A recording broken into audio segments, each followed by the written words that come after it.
Have elections every 5 years become too expensive for Zimbabwe? Or is changing the constitution the bigger issue?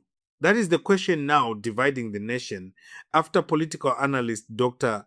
David Matsanga reacted to the latest constitutional changes signed into law by President Emmerson Mnangagwa. Speaking about the legislation extending President Mnangagwa's term of office until 2030, Matsanga argued that holding elections every 5 years places a heavy financial burden on the country. He also insisted that constitutions are not static documents and should evolve as nations grow and face new realities. His comments have immediately sparked fresh debate across Zimbabwe, with supporters welcoming his reasoning while critics continue raising concerns about the constitutional changes. Stay with us because this discussion is about much more than elections. It is about the future direction of Zimbabwe. Not static, they are dynamic. And I came to your program here sometime and I told you this will pass without any problem at all because it is too expensive to hold elections every 5 years. Two, I want to thank the people of Zimbabwe for listening to some of us.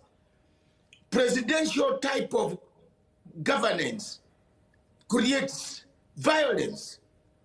Look at South Africa, very peaceful. When you elect, you go back home, sit, drink your tea, because the members of parliament will elect the president. But everywhere, look at your study across Africa. Everywhere where there is a presidential election, where there is presidency, first 2 votes and an MP, there is always a dead body. I swear, God will bear me witness.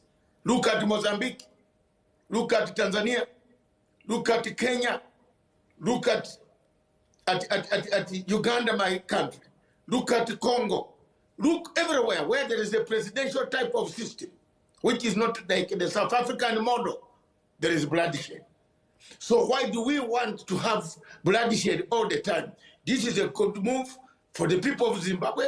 It's less expensive. There is no need of printing ballot papers for the president. When you are printed ballot papers for the MPs, even MPs are representative of people. So for me, the courts, I don't know which type of lawyer will convince the court that there was something wrong here. If there is something wrong here, because Emmerson has not told you he wants the 7 years. Whom has he told? As President Mnangagwa has not told anyone that he will take the 7 years. Tell me, if anybody who is an angel who knows what the president has said, he has simply done a constitutional arrangement. Let's wait and see what happens. For months, Constitutional Amendment number 3 has been at the center of Zimbabwe's political conversation. It has generated intense debate in parliament, on social media, in churches, universities, and communities across the country. While some people believe the changes will provide greater political stability and allow government to focus on long-term development, others argue that constitutional reforms should always receive the widest possible public participation. Now, with the legislation officially signed into law, attention is beginning to shift from parliament to public reaction. One of the strongest voices to weigh in is political analyst Dr. David Matsanga. According to Matsanga, one of the biggest challenges facing many developing countries is the enormous cost of conducting national elections every 5 years. He argues that elections require billions of dollars in planning, security, logistics, staffing, voter education, and administration. From his perspective, those financial resources could instead be directed towards sectors such as healthcare, education, roads, agriculture, and economic development. Before we continue, don't forget to subscribe for the latest Zimbabwe political news and analysis. Also tell us in the comments where you're watching from today. Are you watching from Zimbabwe, South Africa, Botswana, Zambia, the United Kingdom, the United States, Australia, or somewhere else around the world? We'd love to hear from you. Matsanga also made another point that has generated widespread discussion. He said constitutions are not permanent documents frozen in time. According to him, constitutions are designed to evolve as countries change, populations grow, and new national priorities emerge. He believes many countries around the world have amended their constitutions over time in response to changing political, social, and economic circumstances. Supporters of his argument say constitutional reform is a normal part of democratic governance. They argue that no constitution can remain exactly the same forever because societies constantly change. As economies develop and institutions evolve, they believe laws must also adapt to meet new realities. However, not everyone agrees.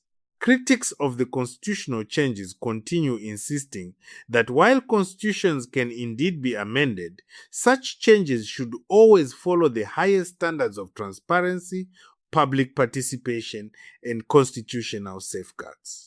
Some legal experts and opposition figures argue that constitutional amendments affecting governance deserve broad national consensus because they have long-term consequences for future generations. That difference in opinion explains why this debate remains so intense. It is no longer simply about one amendment. It has become a national conversation about democracy, governance, and constitutional reform. Across Zimbabwe, reactions remain mixed. Some citizens say reducing the frequency of elections could allow government to focus more consistently on development projects without repeated campaign interruptions.